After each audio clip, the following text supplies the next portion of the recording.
Monsignor, it was never something abstract. And that was where the roller coaster in my own experience was. Because I would come in there, and he'd be reading some book by some great theologian, or by some astrophysicist, or some philosopher, and he'd be all excited, and he'd start telling me about this. And I was out in the stratosphere with him. And often I sort of said, Lord, help me understand. And then the coaster would go down. And that would be related to an email he received from someone in distress, from a conversation from somebody he had, from someone in our parish. It was related to something that was going on in someone's life, some concrete person, some concrete event, some concrete thing.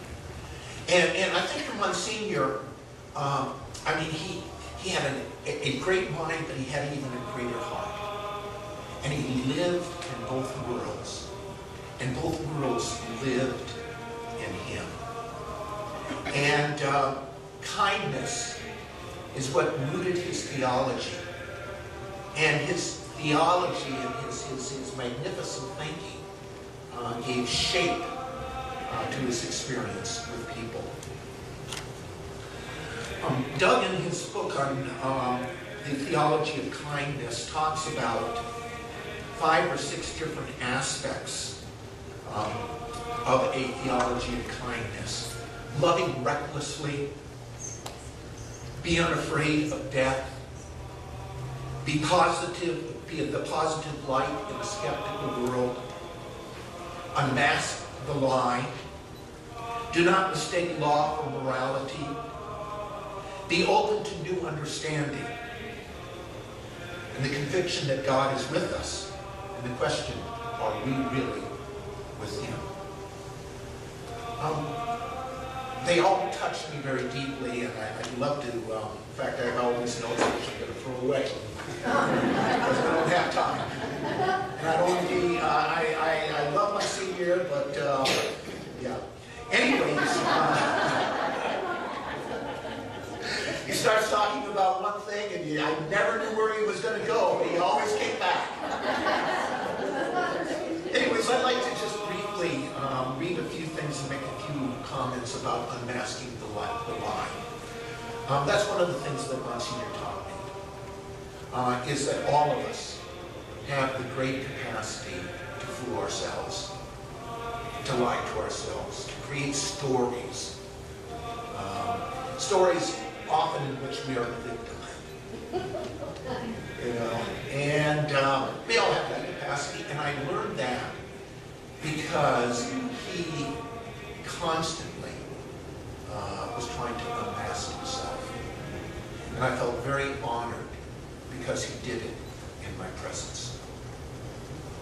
He tried to be as real and as honest as he could be. And he did that in my presence. And he gave me the courage to try to do the same thing.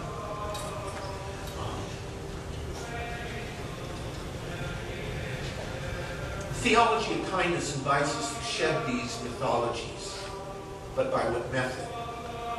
By showing us the beauty of extending genuine one-on-one kindness to others.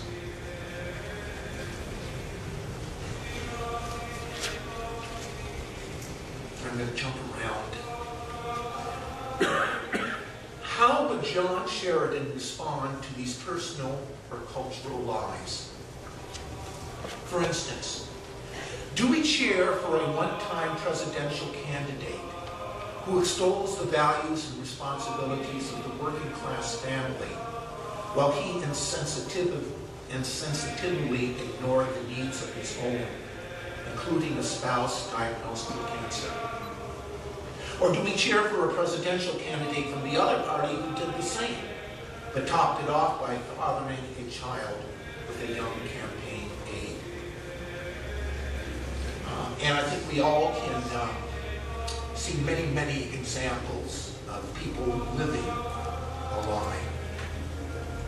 And how would John Sheridan respond to these personal or cultural lies? here comes the surprise. Not by legalistic condemnation, but by unqualified welcome.